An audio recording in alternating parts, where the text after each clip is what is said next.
Welcome everybody to another installment of the VENDO Velocity podcast. We're super excited for this one, been a long time in the making. We're going to talk about retail media, but largely about Instacart. And we have, I'll let her make the intro actually. I'll do a quick intro myself. So my name's Gefen, I'm the SVP of advertising at VENDO, overseeing all of our different advertising efforts. Obviously a big buzzword this past, 1, 2, and 3 years has been retail media. And I think that one of the most exciting and I think foremost and forefront companies in retail media is certainly Instacart. So Suze, if you want to make a quick intro, we can dive into the conversation. Sure. Hi, everyone, and thank you for having me, Gefen. My name is Sue Skop, and I lead our agency and API partnerships at Instacart. Have been here for just over 5 years now and have been enjoying this ride over the past few years. Well, as have we, and we've certainly enjoyed being a partner with Instacart.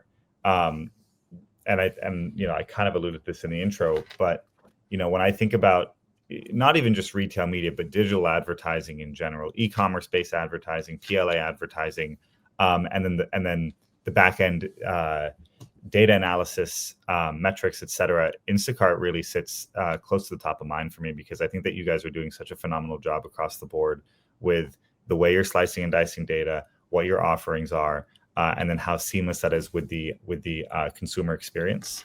And so first of all, I just want to thank you for the partnership and of course for joining. Thank you for the partnership as well. Of course. So we'll dive into a couple of structured questions, and I think that'll probably broaden the conversation a bit more. So I guess what is new at Instacart maybe over the last 2, 3, 4 months that you guys have either released from a product standpoint, have kind of announced as maybe a forward-looking projection? What's been going on at the company? Sure. Do you mind if I start giving with a little more detail about Instacart and then go a little bit more into our ads ecosystem? Great. So to start, and we like to share this because a lot of people don't know this, but Instacart's not a retailer. We are a retail enablement platform. So we're going beyond just being grocery delivery service. We're providing the tools, the technology, infrastructure that helps retailers to enhance their online and in-store operations. And with that, we've become the leading grocery technology company in North America. So we connect 7,500 brand advertisers across 1,800 retailers and 100,000 retail storefronts with high intent consumers on our Instacart marketplace. And then the Instacart ads ecosystem, when you say what's new, includes that marketplace, but also is extending off platform and in store. We work with 240 premium e-commerce sites like Publix, Costco, Hy-Vee, as well as shoppable marketplaces like Thrive Market, where we are powering their ad solutions using our Carrot Ads technology. And then about 2 years ago, we bought a company by the name of CaperCart, which builds AI-powered smart carts. And that's for the physical in-store. And it's for consumers, not our Instacart shoppers that are actually going and picking batch orders. And this allows us to bridge that gap between what we've built online and bring that in-store into the physical store. So these carts already live in over 60 cities across the US, and they're also international as well. And each cart has a tablet on it, which enables us to provide the technologies and tools that we've built online in our online marketplace into the store. So creating a much more personalized experience while consumers are shopping in store. And then we use our first party data, and that is from 25 million active users, 20 billion orders, to allow brands to reach our high intent incremental audiences on the open web, social media channels, connected TV, and streaming platforms. And that includes closed loop measurement with partners like Trade Desk, Meta, Pinterest, Google, NBC, who am I missing? Roku. So whether consumers are browsing a retailer site, watching connected TV, or adding items to their smart cart, Instacart ads turn these moments of inspiration into purchases with delivery as fast as 30 minutes. So that's kind of the Instacart background and Instacart ads ecosystem. I did touch on a few things that are very new to us, the carrot ads technology in retailer platforms or on e-commerce sites, Caper Cart in the store, as well as our off-platform solutions with partners like Roku, Trade Desk, and NBC. Thank you for that. I mean, I have seen the carts in person. I saw them at your guys' headquarters, and then I've seen them kind of just at random stores. They're really cool, and they're going to enhance the shopper experience immensely. And so, for those 7,500 brands that you listed, I guess brand partners. I mean, we obviously work with a chunk of those, and as an agency partner, kind of our job is to be as at the forefront as possible of what's possible on your platform, and then slicing and dicing, all of that data to ensure that the insights are as strong as possible. So for brands, and largely, I think the majority of people who are going to listen to this podcast are going to be brands themselves.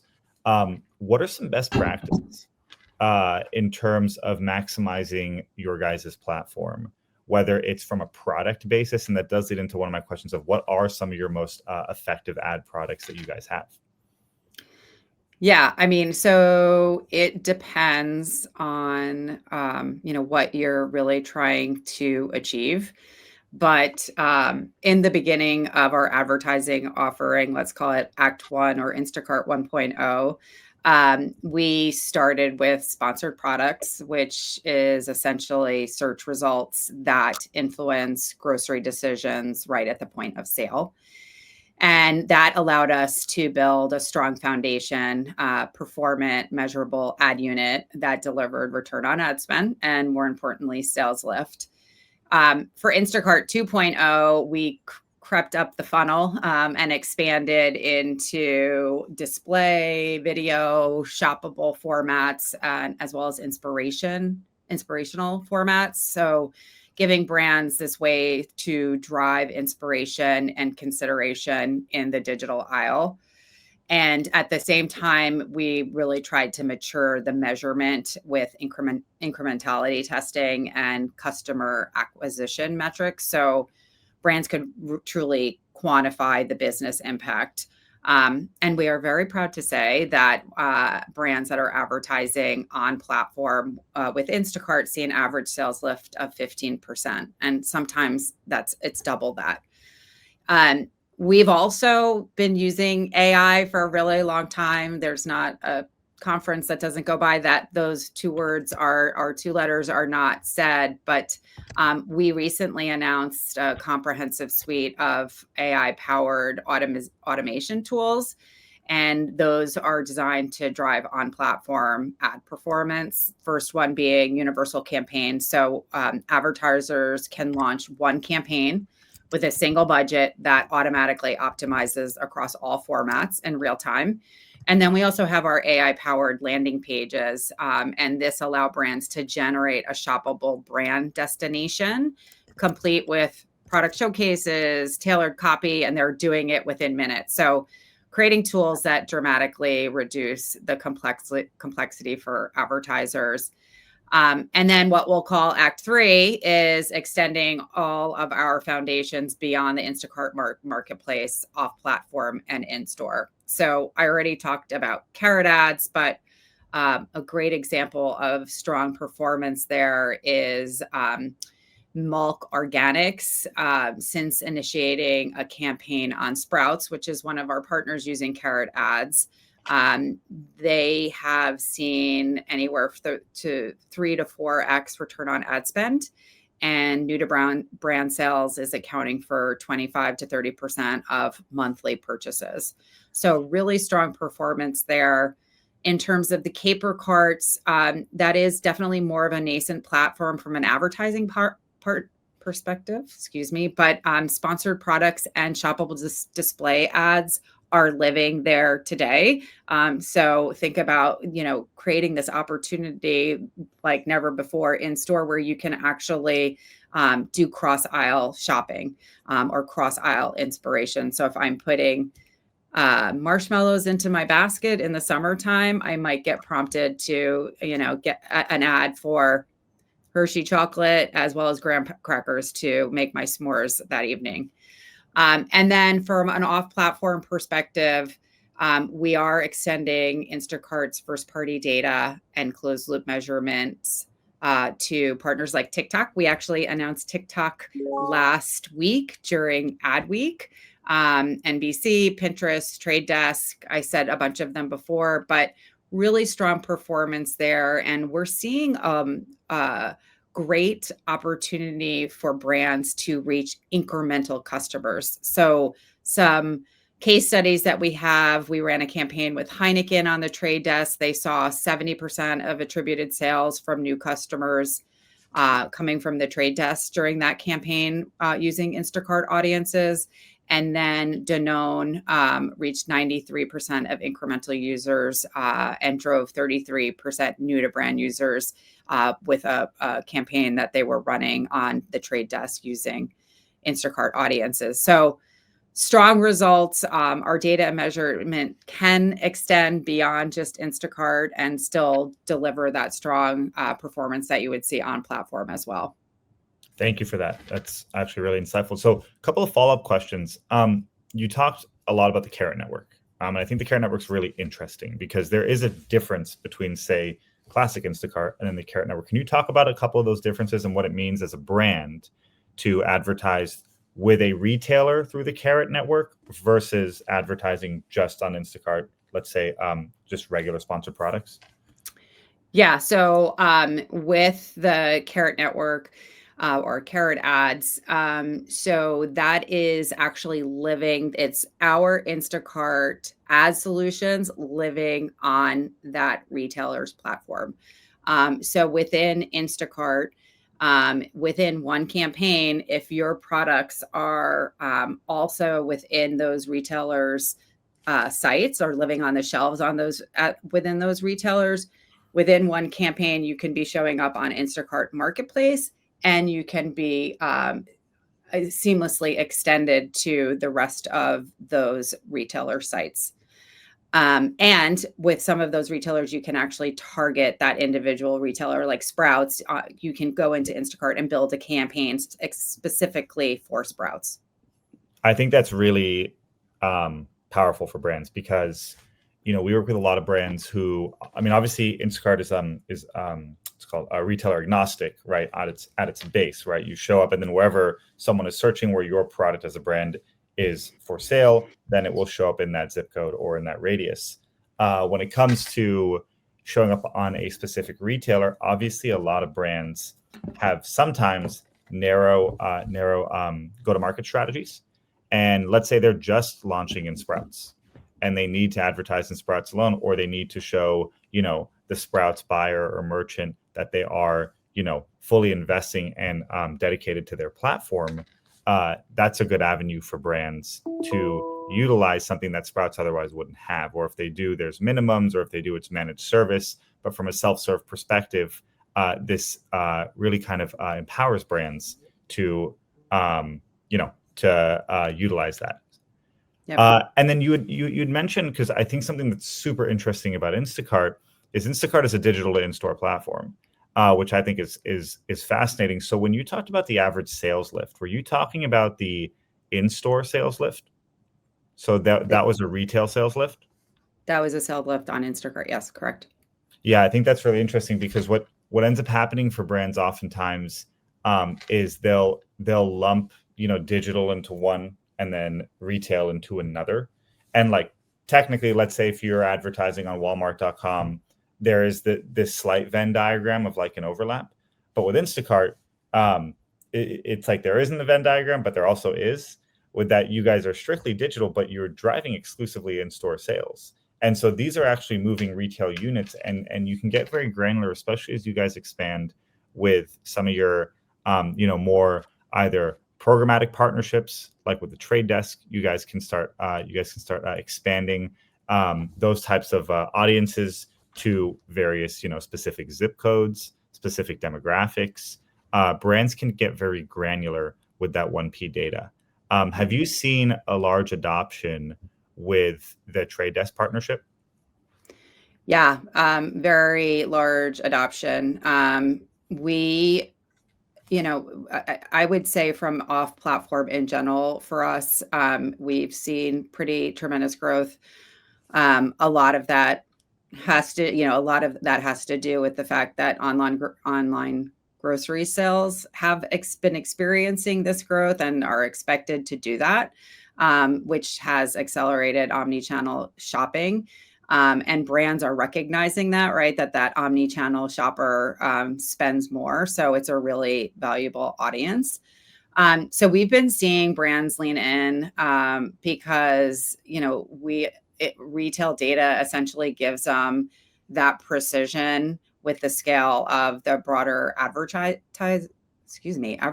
channels. And then having that drive back to a purchase and Yep. allowing brands to actually measure it has been a game changer. And then the fact that because we have 1,800 retailers on our platform and 100,000 different 100,000 different storefronts, that then gives the brands the opportunity to really look at a cross-channel, cross-retailer individual. It's not just one retailer that they're looking at. It's really interesting. We're also agency partners with the Trade Desk, and we're actually currently running a couple of campaigns using your guys' 1P data through the Trade Desk, and it's just been phenomenal.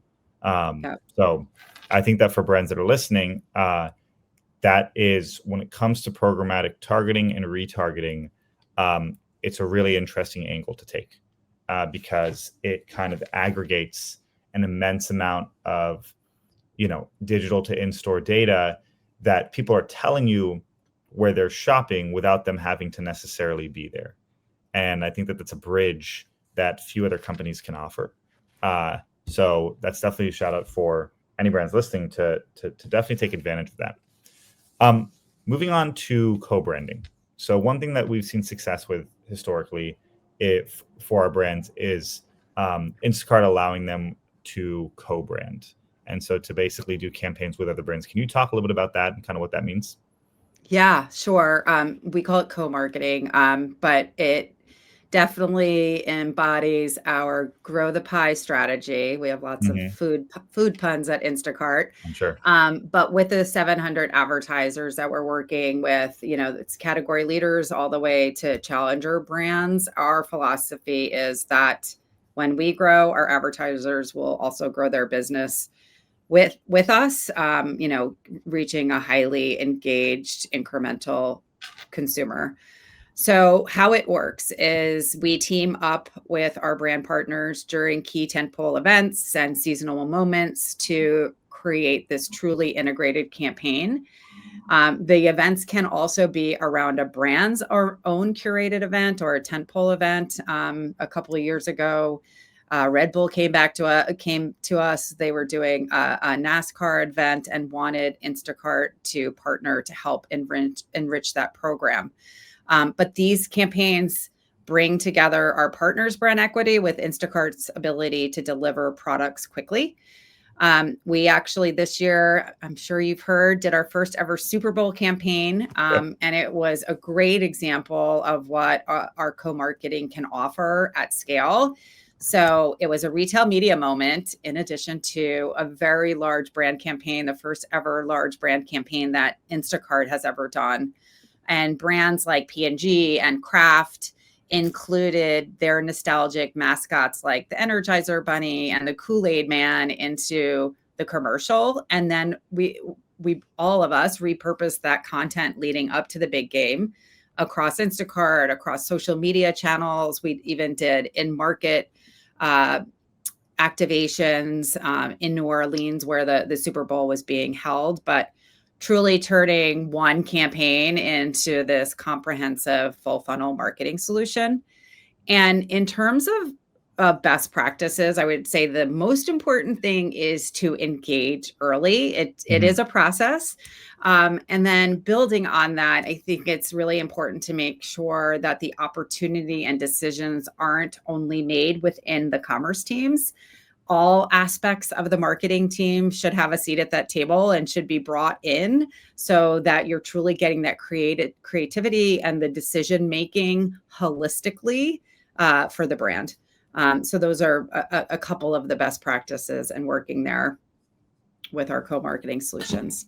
Yeah, that's really great. I think that the co-marketing opportunities just allow brands to leverage, we've seen like, chip companies with dip companies kind of come together and have really interesting campaigns, and then leveraging those again across the trade desk, across different places, across the Carrot ads, kind of being able to utilize that full network. So yeah, and that's a great opportunity too, and something that we're actually have an upcoming roadshow to our agency partners on. But you guys have the best opportunity to really bring those brands together within your portfolio. So we're actually going to be doing an agency roadshow, making sure that our agency partners also know how to use our co-marketing opportunities as well. And then, so to kind of pivot a little bit, not to go back to Carrot ads, but to kind of talk in a broader sense around, retail media, kind of the space as a whole. Do you believe it's moving in general more on platform or more off platform from the perspective of retailers? So do you think that more ads are being generated or more searches are being generated on these retailer websites or on these retail media networks, or on more aggregate companies like, say, Instacart? So, I mean, I wish it was all on Instacart, but I like if online groceries going to be $270 billion, right? We all know that, like 70% of shoppers will still be doing their shopping in store. Right. But that still brings a great opportunity for online. What I do think that is kind of happening here, though, is with the growth of retail media, it's also bringing major fragmentation is kind of the reality. And I mean, I think the last I heard there was 270 retail media networks out there, and each of them have their own rules, their own ad products, spend minimums, and measurement standards. So for brands, that's really challenging, and they don't necessarily have the resources. Agencies don't necessarily have the resources to support working with hundreds of networks and trying to figure out who's actually adding the most value. So I do expect there's going to be, we're already seeing it a little bit of the consolidation, but there's definitely a massive opportunity to simplify. And I think Instacart sits in this unique position to help there, because we have 1,800 retailers on our platform, 100,000 stores, millions of grocery baskets to finally make their media buying work together with commerce. So we definitely sit in this unique spot because we can partner with the retailers to support their own commerce business and then give the brands this one ecosystem to buy in instead of hundreds of fragmented ones. So, that's kind of one of our kind of methods to our madness and how we're going about building out our Instacart ads ecosystem to really help brands and agencies simplify their retail media solutions. And so on that note, with those hundreds of millions of baskets, et cetera, what does success look like on the platform, at least in your eyes? And or maybe a better question is maybe what are some core metrics that you guys provide that brands should be looking closely at? Well, I do think that we are starting, because we are creeping up funnel. Mhm. We are definitely seeing things evolve where it's gone from this lower funnel performance channel to a full funnel growth engine. And that's obviously living off our platform as well. It's spanning social, connected TV, and the open web. Um, so, you know, we're starting to see budget shifting a little. So, what once used to live with the e-commerce team is now really attracting brand dollars. And retail media continues to prove that it has impact Mhm. across other areas. Like it's not just lower funnel, but it's awareness, consideration, and conversion. So I think that's kind of how we see it shifting, and what we're how we're seeing our brands lean in as we start to build this true omni-channel solution. Yeah. To your previous pun, the whole pie. The whole pie, yes. Yeah. All right. Well, cool. As we're coming up on time here, um, I guess are there any I guess parting points or pieces of info from the Instacart perspective that you want to share before we close out? I think more on our off-platform stuff. I didn't really get to tease out Sure. the exciting news that we had on TikTok, but we are truly trying to create these end-to-end solutions. So for our TikTok announcement, brands can go into TikTok's ads manager, and they can ignite an Instacart audience, and then manage that, optimize based on transaction signals with closed loop measurement. And that's truly the type of partnerships that you'll see us continue doing. That's how our Pinterest partnership works. That's how our Trade Desk partnership works. So, we truly will be building on top of that to give brands the opportunity to access that consumer, that Instacart consumer, wherever she is in between her daily shops. Yeah, that's I mean, I think that that's going to be really fascinating, and the way that I mean TikTok, well, first of all, we'll see, it's so interesting to see with US ownership now how that's going to change. But the way that TikTok is to your earlier point, really leaning into AI and bringing in a lot of ad optimization and ad automation into their platform. I'm curious how you guys are going to roll that out, and obviously it's hard to tell now. That's going to be kind of an ongoing process, but I'm curious to see how, given what you had said earlier about the way that you're bringing um, campaign automation and campaign setup automation into your guys' platform, how those two or how that partnership is going to create those synergies. Yeah. So will be really interesting to see. But regardless, it's very clear that you guys are on well, a rocket ship, and we're very excited to be partners with you guys. We've got dozens and dozens of brands that we work with you guys on, tons of spend, and we're always excited to have you. So thank you for joining, And thank you for your partnership, and thank you for having me. It's been a pleasure. and thank you everybody for joining. Till next time.